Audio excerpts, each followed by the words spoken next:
Hey, well, good morning. It is Sunday, and I had a bit of a rough night's sleep. I fell asleep on the couch playing God of War, which is fun. I really like it. Maybe fun's not the right word. It helped pass the hours yesterday. So I woke up on the couch after maybe 1:30, and I went into bed and then I couldn't sleep. I was just plagued with panicky thoughts and reminders, really real reminders of how alone I am, how abandoned I feel. And this is just what's come from talking to her in the past couple of days. I'm not sure that seeing her in person in mediation is a good idea. I think I'm gonna suffer after that. I don't know if I need it to make it all real. I mean, this all feels pretty flippin' real. It's been 3.5 months. I'm really torn on whether I should go to mediation or use an attorney.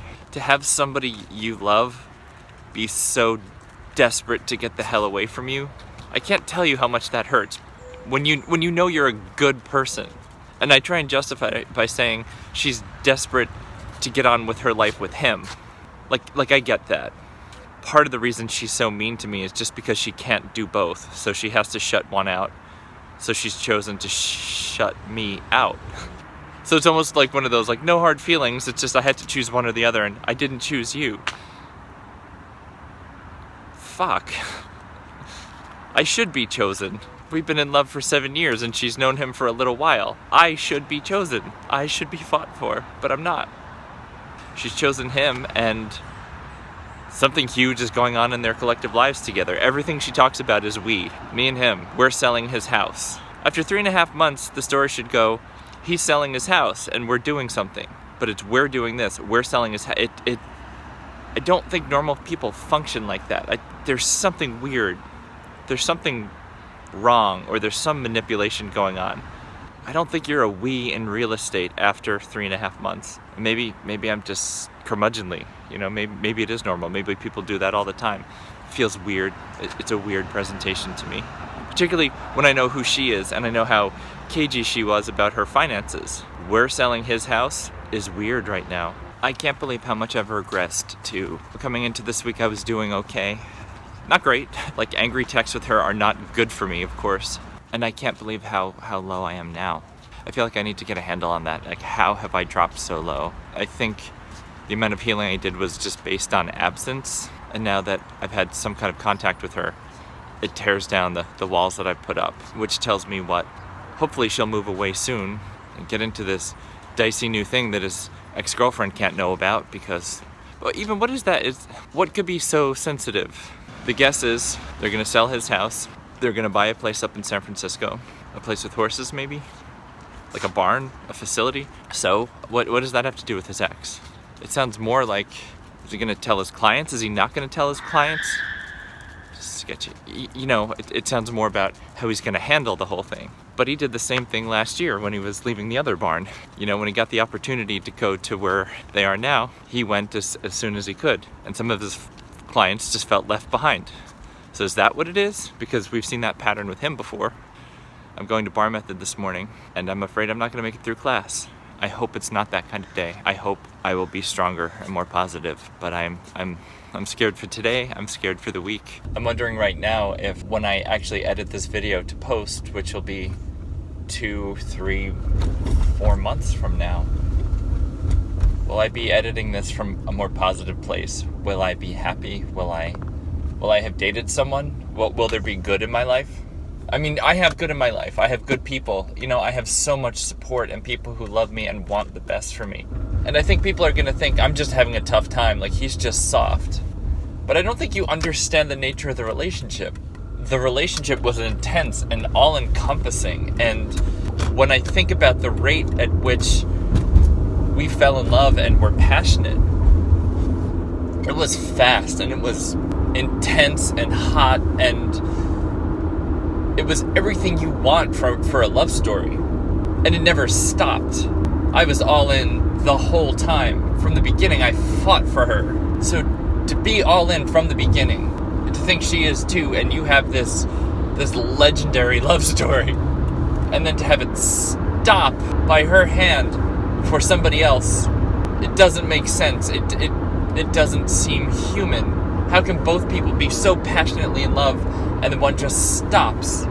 Problem solver in me wants to figure out how how can I make this discomfort go away? How can I make this pain go away? What can I do to fix it? And there's not a thing I can do. I'm always gonna lose this game if the prize is her. And she's no prize. We know that. We know something very wrong with somebody that can just shut a relationship off so coldly. So why do I feel like she's the prize? Why am I suffering so much because of her? Why am I not happy that this is coming to a close? Why do I not feel relief? She was terrified that I was gonna pull her health insurance before she could have surgery. That's just not me. That's cruel and inhuman. And I was thinking, who would do that kind of thing? And then it dawned on me, if she's worried that I would do that kind of thing that I never even thought about, she would do that kind of thing. If that's what's on her mind, it kind of indicates what she might be capable of.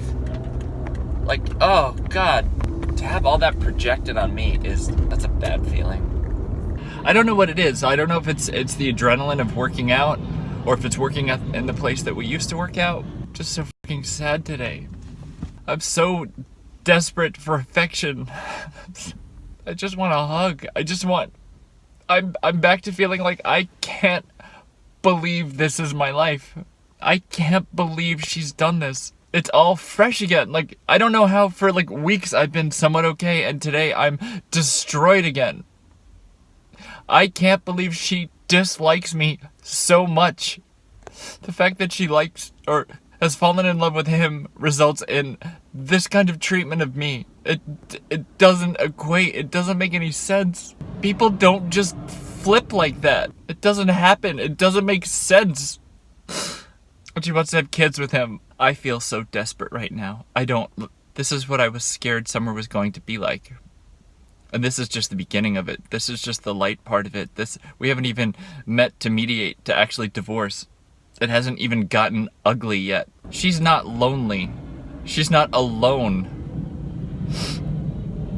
Sure, she's scared about the future or trying to get a loan or do whatever they're doing together because she's a they now. She's already a they with somebody else. And I'm alone. And I'm sure there's growth that will come from being alone, but it sucks so bad right now. By contrast, we didn't break up because she didn't like me. We broke up because she liked someone more. But the trade-off from that is she acts like she hates me. It doesn't make any sense.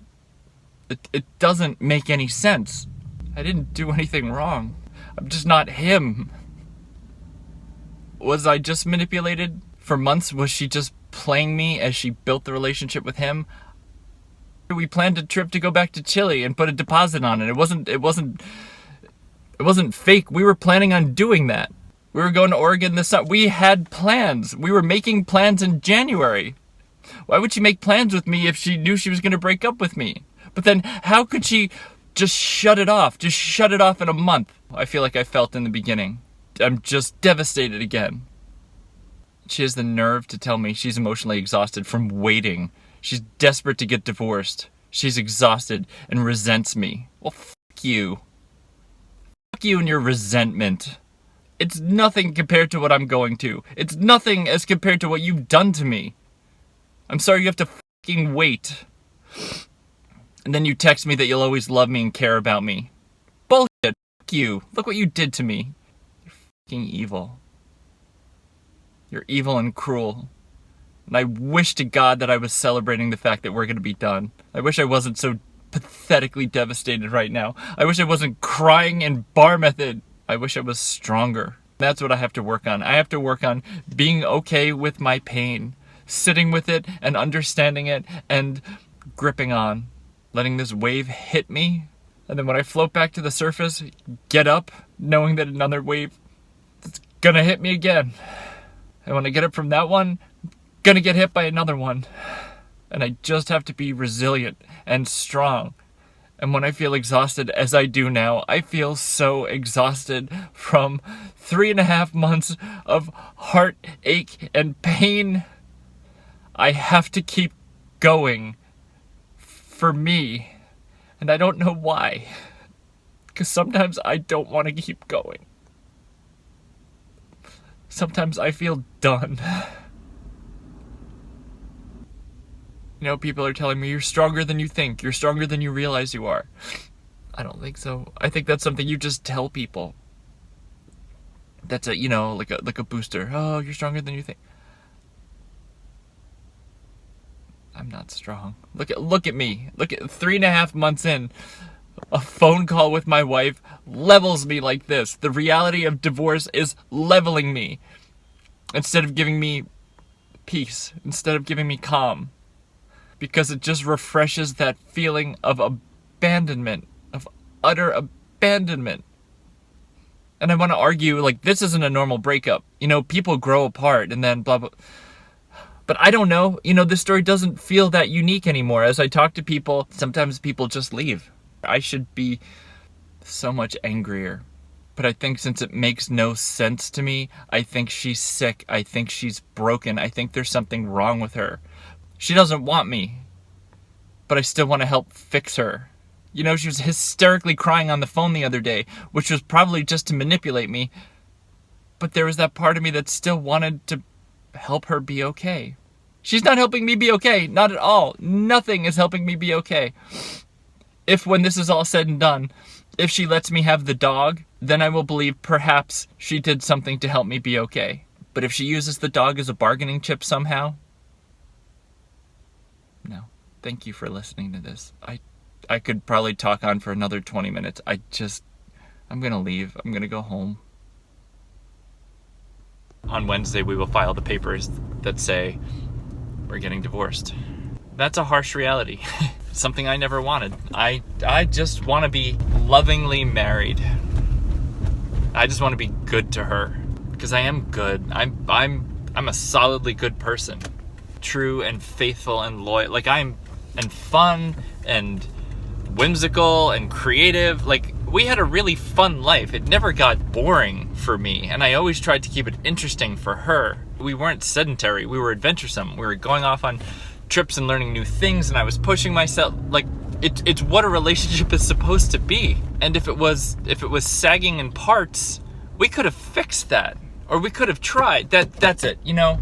I'll allow for the fact that I thought it was perfect and maybe she thought it wasn't so good, but she never told me it wasn't good, and we never tried to fix it. So you're not allowed to end on that note. Good, end. No. You're not. It just doesn't work like that, you know? That doesn't follow the rules. Had a really solid lesson this morning. It was good. I needed to get out of the house and do it. The ride was great. My saddle was great. I felt great. What I love about riding is you can't really think about the other shit going on in your life. I wasn't thinking about her or my broken heart or how real it had all gotten. For an hour and a half, I was just focused on what I was focused on. I need to keep remembering that's what I need. I need to be here doing this thing because this is good. This will get me through. It's about 10 after 3. I've been here for 5 hours. It's good. So I just had a phone call with my brother, and I tried a different way of explaining my situation, just because telling someone like you're heartbroken the whole time, it just makes you sound really soft. Like, oh, he just can't get over it. He just can't get over her. I think the way in which she and I fell in love and the intensity of the way we were in love, what I said to him was don't think of me as, you know, heartbroken. I said, think of me as a drug addict, you know, and all I want is more of the drug. And my brain chemistry I just want more of the drug. It just happens to be my relationship, or the high I get from being in love with her. I've just been desperate for more of her, more of our relationship. And in talking to her on the phone the other day, while I didn't get love, I did get a bit of the fix of, I got my fix. I got some of her. I got what I wanted. I got her. And as a result, now I'm coming down off that. And I think that makes, you know, whatever gets triggered in the brain when you fall in love, dopamine or whatever it is. Like, even though I didn't have a good phone call with her, I had contact with her, and that contact gives me the feeling of being with her. Not necessarily good, but just that the effects of being in communication with her. And that's why now I'm so sad, because I got my fix, and now I'm coming down off of it. I'm detoxing. I'm jonesing for more. And that is why I'm scared, because of talking to her on the phone caused me to react like that. Seeing her in person for longer than I've seen her this whole time. Keep in mind, since she's broken up with me, I haven't been in the same room with her for longer than maybe 45 minutes. She hasn't given me the time to process this together. I haven't gotten a story in person that's satisfactory. What I've needed to be okay with this, and I'm not saying there is anything that can make me okay with this. She hasn't paid me the respect to help me process this. The excitement of the new relationship has been more tantalizing than dealing with the remains of the old relationship. So now we're gonna stay in the same room for 2 hours and talk about the relationship. I don't know if I can do it, but I'm fairly certain that when that conversation is over, I'm going to suffer. So I'm not sure mediation's gonna work. I will try. But there's a good chance I might come out of that room and think, no, my emotional health is worth paying an attorney for. If I knew she was leaving on Friday, if she was leaving for good, it would be so much easier. But she's not. She told me she's having major surgery in 2 weeks.